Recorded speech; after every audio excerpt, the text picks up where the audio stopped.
Alright guys, so it's a little bit set up differently today. I'm in the backyard on the back porch. Pretty much I wanted to do a little bit of an update. It's not a joint, this is a cigarette. My uncle rolled it. But, yeah, I know I shouldn't be smoking, but it's been stressful. So, life update.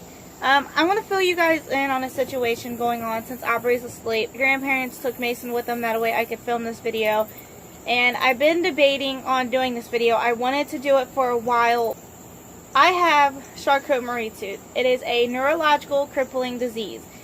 You get it from your parents, whichever one has it. Your dad, if the father has it, which my dad does, then automatically their children will get it. As to the mom, if the mom has it, it's a 50-50 chance. And then they found out I had it when I was 3 because I was falling a lot and I was always in pain and stuff like that. But pretty much mutation in the chromosome, one of the chromosomes in your DNA. There's over 4,000 different types of charcot. Every year they're finding a new discovery on one. They're finding a new one in the genes. They're finding new. So, you know, like they're learning more and more about it every year.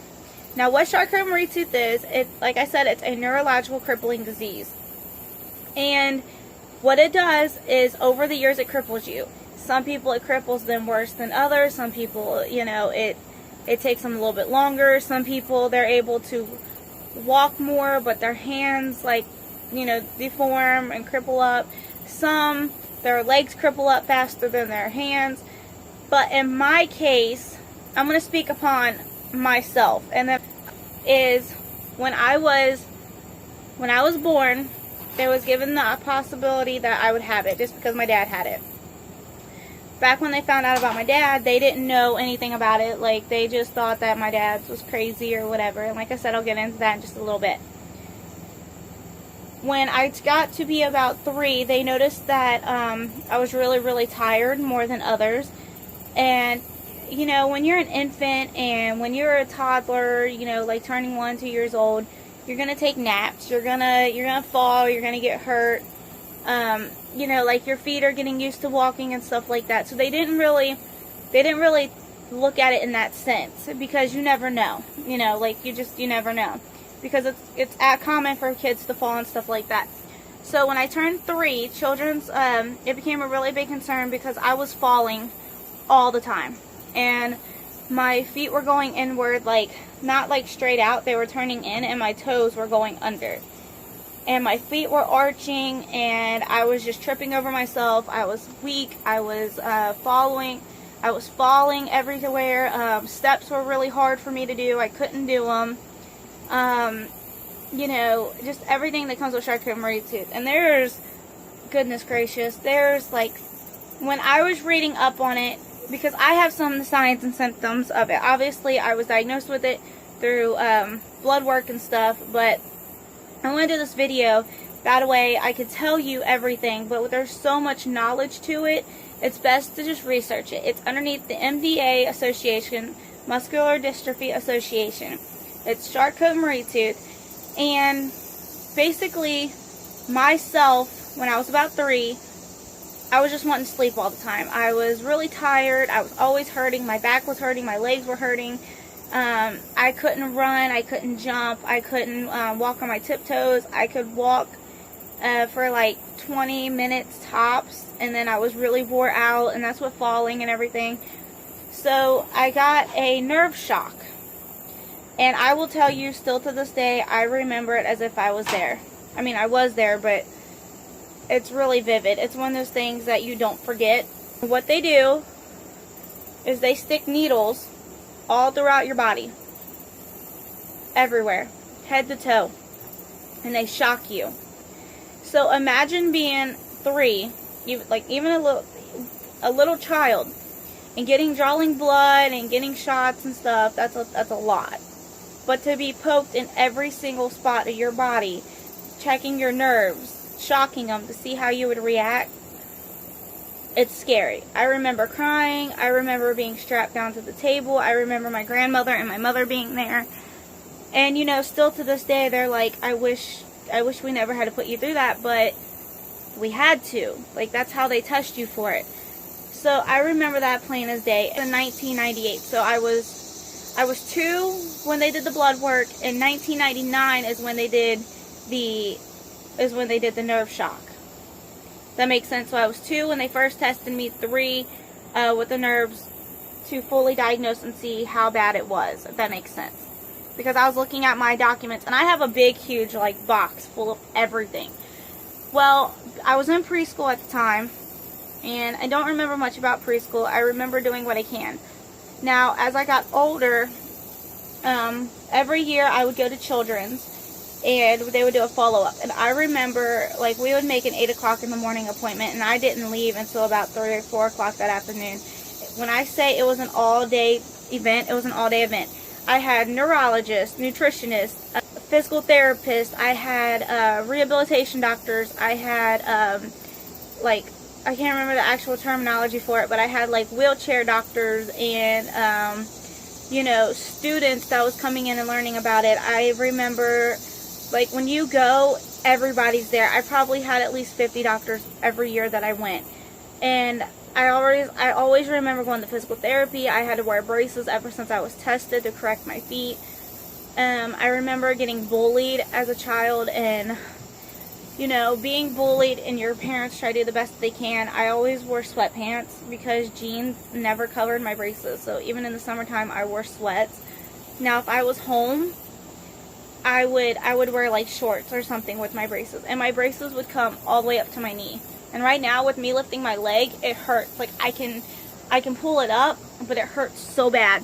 It hurts on my hip because I have nerve problem and muscle problems. My hands tighten up. That's why, like, if you see me, my hands aren't always straight. They're bent, like, because that's easier for me. It's a lot to it. So when when elementary school came, I had a wheelchair. In 2004. We finally buckled down and we got a wheelchair because I was getting too big to be pushed in a stroller, just because I couldn't walk it. So in 2004, I was fitted for a wheelchair. It was purple, but every year I had to get new braces, and every year I had to go to, like, physical therapy twice a week. Yeah, and it's one of those things that you never outgrow. And I don't know how to explain it, because I want to explain to you in the best way I can without notes, because I don't want you to feel like I'm making it up, you know what I mean, by reading notes, but I'm delivering a video. Elementary school, I sat there, and when we did gym, I would have a note from my doctors from children stating that I can't participate in gym. Not because I'm lazy, but because I couldn't do jumping jacks. I couldn't get on the floor and roll around on the carpet. I couldn't run the lap. I couldn't really walk the lap that they'd have us do inside the gym. I couldn't do push-ups. I still can't.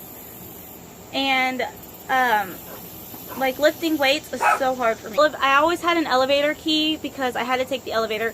One, because on the days that I physically 100% knew I could not walk around school, you know, just going from, like, one door to another, or right across the hall, or, you know, just whatever it was, I would take my wheelchair to school. I would be pushed around by the teachers, and then because I didn't want to be 100% dependent on a wheelchair, and, you know, it was bad enough that I was bullied for my braces, and I wanted to fit in, and still to this day, I've become more accepting of what I have, but it hurts because I know I'm not like other people, and it's like, what do you do? Because you just want to be accepted. So on the days that I could walk, I would wear my braces to school, but I wouldn't take the steps. I would take the elevator. I was always put at the end of the line, and there was always a teacher with me, and they would always, like, help me get from one class to another. And it was really difficult most of the time, and even still to this day, I'm sitting. I did more walking back then than I do now, just because of the fact that I've gotten worse. I will show a picture because they're in the house right now, and I'm not wearing my braces. I have a blister on my foot of my new braces that I have to go get adjusted, so I can't wear my braces right now, and it hurts so bad. But that was middle school, and I had Social Security just because I was disabled, and every year, every year Social Security would say I wasn't disabled, and it would piss my grandparents off. It would piss my doctors off because they're like, "You are disabled. You physically cannot walk around like other kids. You can't go swimming like that. Like if I get in the pool, it has to have like the handrail. I can't climb up the ladder and get in the pool. I can't turn my body around and climb back, you know, like one side to another. I can't jump outside the pool. I can't sit down and get down into the pool, and you know, like it hurts. And then when I'm in the pool, because like the water is gentler on my muscles, I can swim for maybe 10-15 minutes and then I'm right back out of the pool hurting. It doesn't take much to physically wear me out. I'm not lazy. I'm not, like, a lot of people look at me and they're like, well, she's lazy, she don't work, or, you know, all this stuff, but it's not that at all. But, you know, that was elementary school, and, you know, with Social Security in elementary school, they always found out that, you know, I really was disabled, and we'd go and fight it, and blah, blah, blah, blah. Middle school came, and it was worse, and I remember middle school, too, because there was this kid that came up to me, and he was like, where's your braces at? And he was like, don't you wear your braces? And at this point, I was so tired of the carbon fiber that went all the way from my feet up to the back of my knees. I couldn't stand it. I want to cry because it just sucked. Like I was always an outcast, and I didn't like it. I didn't like being an outcast at all whatsoever. So when middle school came and I had the option, I was like, I'm not gonna wear those braces and the ones that I've always had to wear. And my doctors were like, well, that's what's best, that's what you need. And I said, I will take anything other than that. So I refused to wear my braces. So what they did, and it taught me a little bit of a lesson, got the shoe inserts. They're just like, literally, they go inside your shoe, like it's compressed to the bottom of your foot, that's it, goes inside your shoe. And I was like, oh, okay, I can do this. Like, this is going to help my feet. No, what it did was it didn't help at all. But it helped in the sense that I have more confidence in myself because I didn't have to wear braces. And I went through middle school and everybody was like, well, where's your braces? And why aren't you wearing them? You know, that's not fair. She gets to take the elevator. It just sucked. And I remember I used to get into trouble. I used to try to fit in like the other kids. And I would do it by acting out.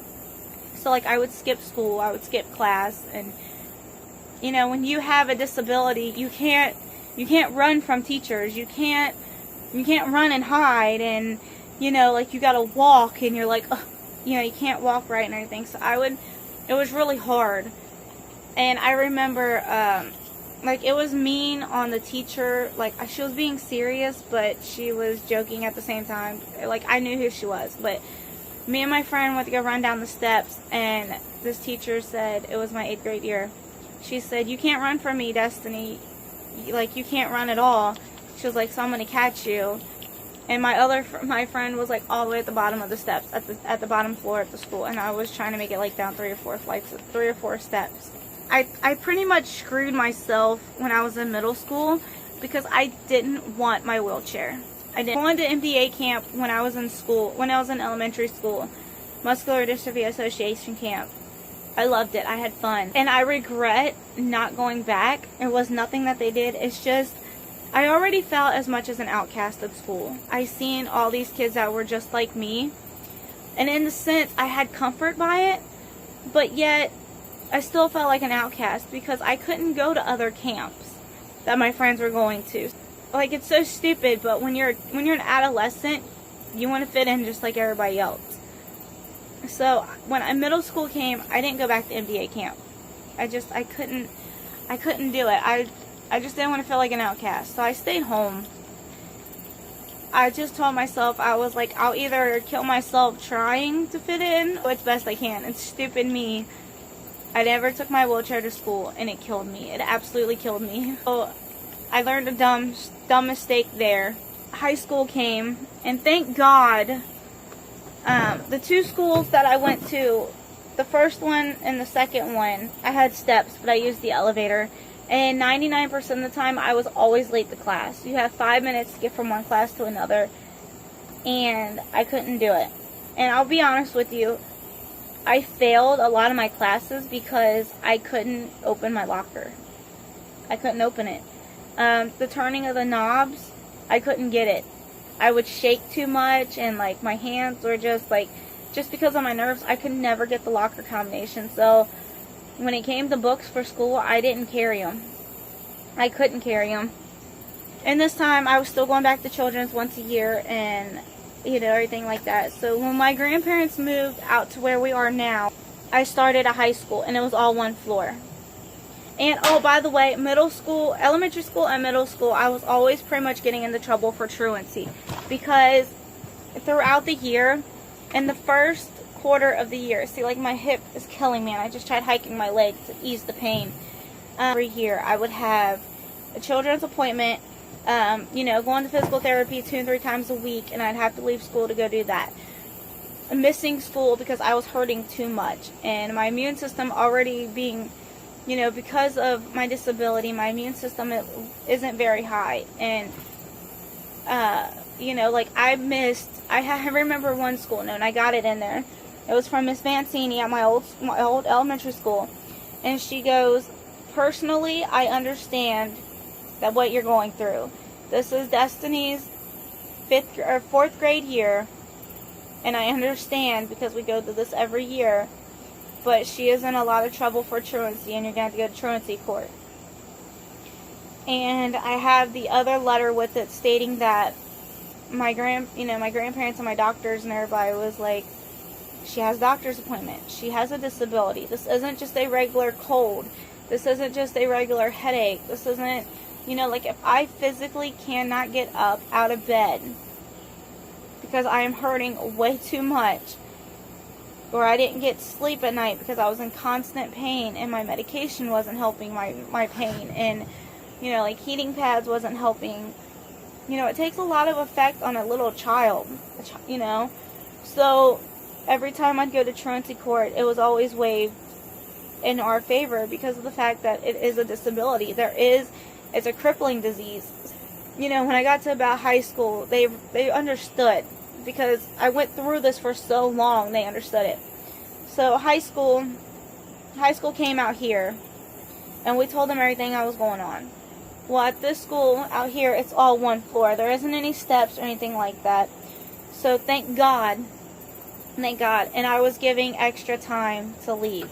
So what would happen would be, I would be able to, and it was awesome. It was so awesome because I had a best friend that was in a wheelchair. She was in a, a handheld, or like a power assist wheelchair, but it wasn't like the one I have recently. So she would, I would go with her. I would carry her books for her and help her out. And we would always leave 10 minutes early. She was my best friend. I found somebody, and it wasn't even because she was in a wheelchair. I found somebody because we were best friends. We clicked on every single level. And I'm crying because she's not my best friend anymore. But it's crazy. It's really crazy. So I had my best friend, and we would always leave 10 minutes before the bell rang out. And the reason why we did that was that way, we could go to our lockers, we can use the bathroom, we wouldn't have to wait in line, and we could take our time in the hallway without other people trying to push us through and knocking us over and stuff like that. Well, I got pregnant with Mason, and that took a toll on me too, because I was told that I should never have kids, that it's going to affect my body. It's not best. But me, I wanted kids. It may sound selfish, but I wanted children. Me and my husband, I got pregnant my junior year of high school. Became my husband after high school, by the way. Got pregnant. And started talking to him. When I dated anybody, I didn't tell them what I had wrong with me, because I had my shoe inserts, and I didn't want to tell them. So I got to the point of where when people would be like, she's bow-legged, it's because of all she got. All the men she let up in there, that's why she's bow-legged, that's why she can't walk straight, that's why, I let it go through one ear right out the other. And it still sticks with me, but it doesn't hurt me as much as before.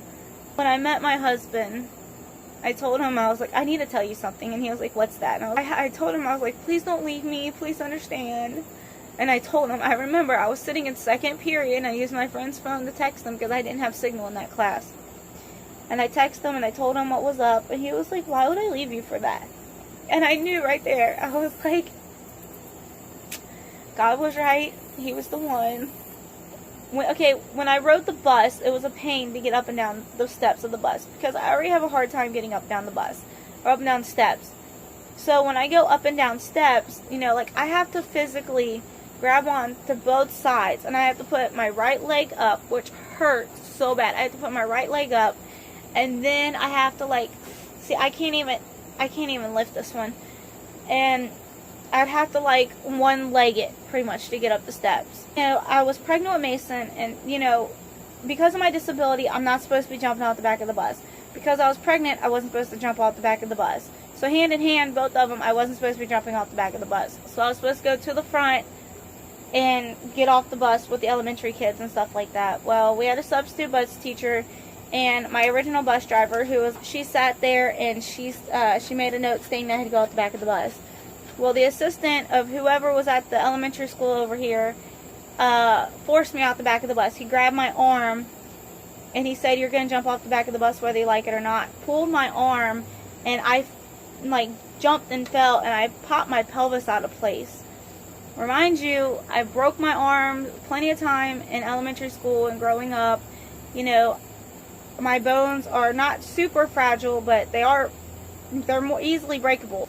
Sorry. With that being said, like I already had an extremely hard time as it is being 32 weeks pregnant, jumping out the back of the bus, and I already can't jump as it is. My hip had already been hurting me for a couple of years and children knew about it. Now it's to the point that I have arthritis in my hip.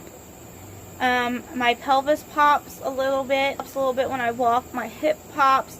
And a lot of times my left hip locks up because of, one, arthritis, two, because my pelvis and pretty much my hip bone was popped out of place. Delivering Mason, it was 10.5 hours of delivery, no joke, because of my pelvis, and he got stuck, and he's got a little line on his nose from where he got stuck. And like that just made it worse. And I got to the point again that when I went back to Children's, I was like, I need a wheelchair. I can't do it anymore. So we tried a manual that they had there, and I can't move it with my hands. My arms are really weak. And even though I can move my arms, like right here and here, it hurts. It kills me. It just kills me. Like I try not to let it bother me, but it hurts. Raising my arms up, they hurt up in here. My fingers hurt. But it's one of those things that you go through it every single day.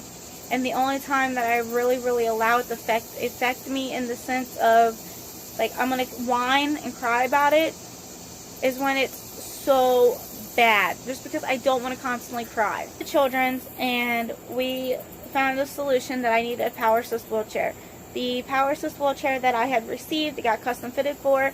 I will link a picture up over here or over here. That one, it glowed in the dark. I wanted it to glow in the dark. One, because it was pretty cool. Two, I could see it in the middle of the night if I needed to get around the house. Three, if I was out and about and I had Mason with me in my lap. Remind you, Aubrey wasn't here yet.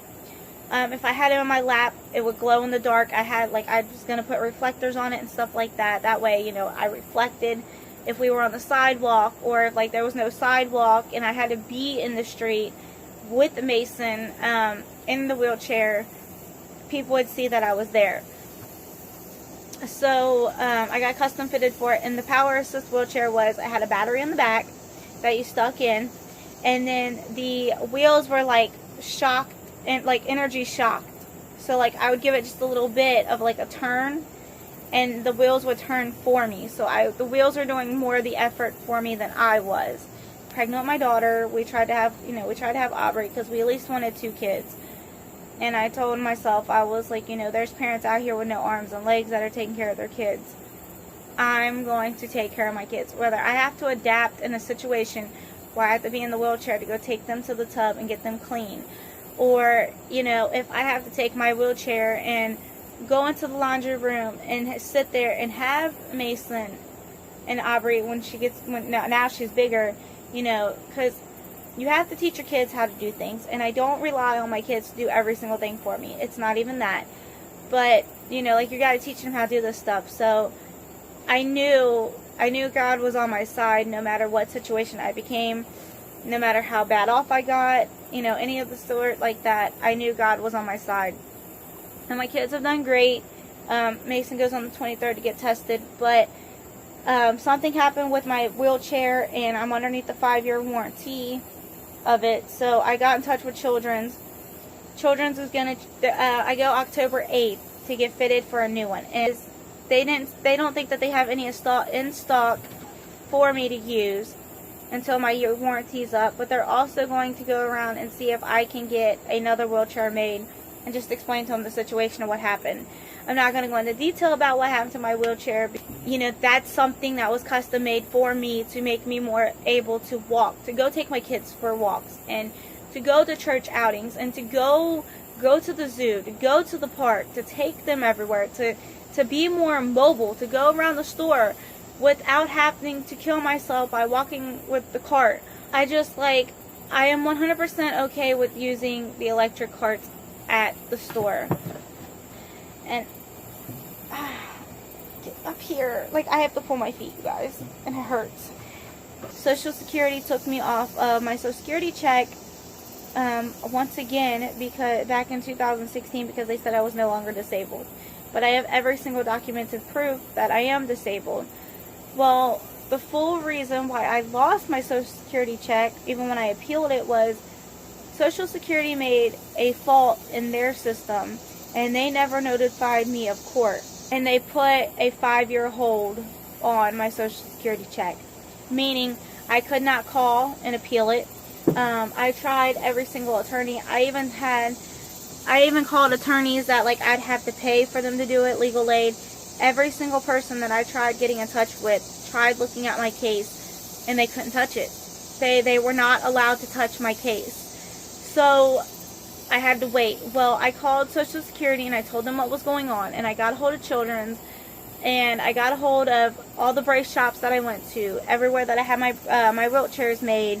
I got a hold of the ladies at MDA camp. I got a hold of literally every single body, with, I'm not kidding, over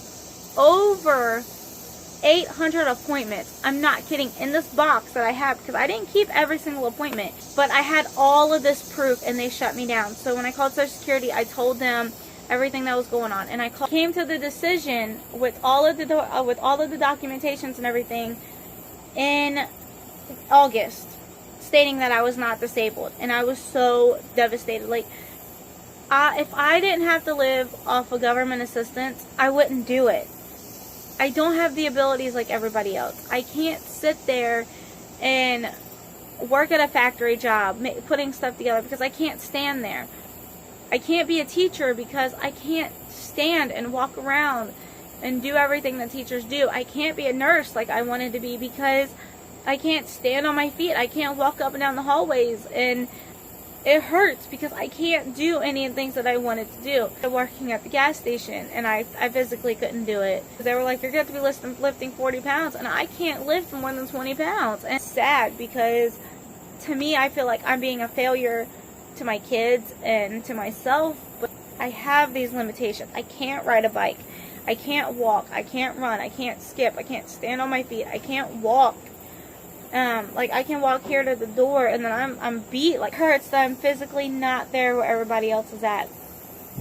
I appealed it, and I went through like 30 sheets that I turned in, typing in every single thing from beginning to now of what all was going on. And they said I'll find something out by January 13th of next year. So I'm waiting on that. I wanted to make this video because, for one, there's a couple of different reasons. One is because I wanted to make awareness that we are all different, but we're all the same. Like, because you have a disability, you are different, but you're not different in that, like, you're not different in the sense of, like, I have to be different in the sense of getting there and sitting there. I can go out to eat with my friends. I can't go skiing. I can't, I can't do all these things that everybody else is doing. but in the sense, I can go for walks with you, but I need my wheelchair. So I can do these stretches, but I can't do them as long as my physical therapist wants me to do.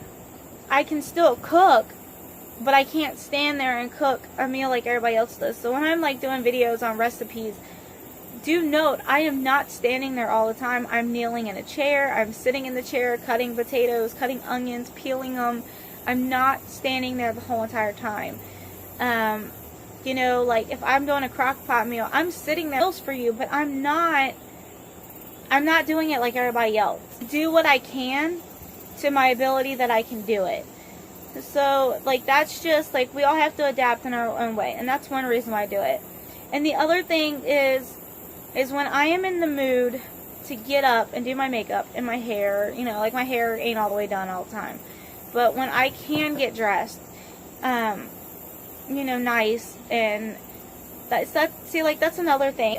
My ability to get dressed, I have to sit down and get dressed. I can't stand up. It takes me about 10 minutes to get dressed, when it would take you like a minute, because I have to sit there and I have to like hold my leg up and put it on, and I have to put my other leg in, and you know, like, it's so hard for me to get dressed on my own, and I used to never be like that really, but then again, I always had the assistance of my grandma when I was growing up, and I don't know, so I have a hard time getting dressed. I have, when I take a shower, I'm going to be really honest with you, I like showers more than I do baths, because I feel like I get clean better in the shower. Taking a bath is a relaxing thing for me, but I've gotten to the point that I will shower maybe once or twice a week, and I have to like sit in the shower. I have to sit in a chair in the shower, because I have came to that point where I cannot stand in the shower like I used to. I can't do it. Like, I hurt so bad. Like, my back will start locking up more than what it does. My legs and my hips will start shaking and giving out, and I'm having like muscle spasms, and my arms are hurting because I'm trying to hold them up. I'm trying to be done. I'm trying to, like, I can't do it. I physically cannot do it. So when I have the energy to get up and go take a shower, I will do that. But the other thing is like, I have a hard time getting up and down. So when I go to get in the tub, I have to hold on to the wall, put my legs in the tub, hold on to the wall, the toilet, and the tub all at the same time, and lower myself into the tub. And then grab my feet and adjust them. That way I can sit there and get in the tub. Now, like, if you're laying back, it's hard for me to, like, raise myself up, because I can't do it. I can't raise myself up anymore like that. So I have to, like, hold my arms on the side of the tub and pull myself up. So that's gotten hard for me to do. And I've known, but, you know, like, you just have to do what you gotta do. The other reason why I wanted to make this video was because of the fact that I sat there, and when I am able to do what I can to make myself look presentable, I've come to the agreements that I am still my personality. I am still me. The people at my church, they love me unconditionally no matter what. And I've had a lot of support from over there. So I can go to church.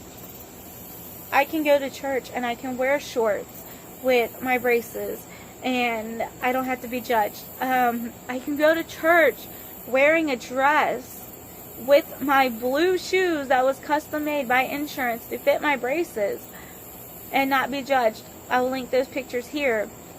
I can wear skinny jeans underneath my new brace legs because they're not like my old ones, and I can just strap it over top of it, and they're secure as to my old braces. I have to like try to pull them over on one because I didn't want to show them, and two, because like my brace would slip and slide around. So I just like, I've come to my like self-awareness that I am still me. I am still beautiful. I am still destiny. I am still the mother of my kids. I am still the wife to my husband. I am still this person, and God made us all differently. He made us in the image that He wanted us to be. I am different, and that's just that. I just wanted to bring awareness, and I want to do a photo shoot showing my bracelets that don't match my outfit, my shoes that don't match my outfit, and make awareness that no matter what, you are still you. You are still the person that you are.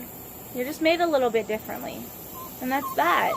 You can still take those really pretty pictures and not care. And I've noticed that on my Instagram, I'll have it linked down below with the link and everything. You can go check it out. But I have noticed that I've gotten more likes and messages when I embrace that I'm different. And I embrace my braces. And I embrace that I am who I am. It means so much to me because back then I would have never got that. So, or never at least thought I would, because kids are mean. Adults are mean. But it's one of those things that, like, as a kid, you don't know how to let it just, like, slide off of you. And when you're beautiful in the mouth. Mason has an appointment on the 23rd, Crip Marie's tooth, and I believe hands down that he does. He's falling a lot. He falls about 3 or 4 times a day. He's always waking up in a lot of pain. His feet are going inwards. So like mine, they go inwards and they turn and they're down and like they're like, I literally have all of the effects of charcot Marie tooth in my feet.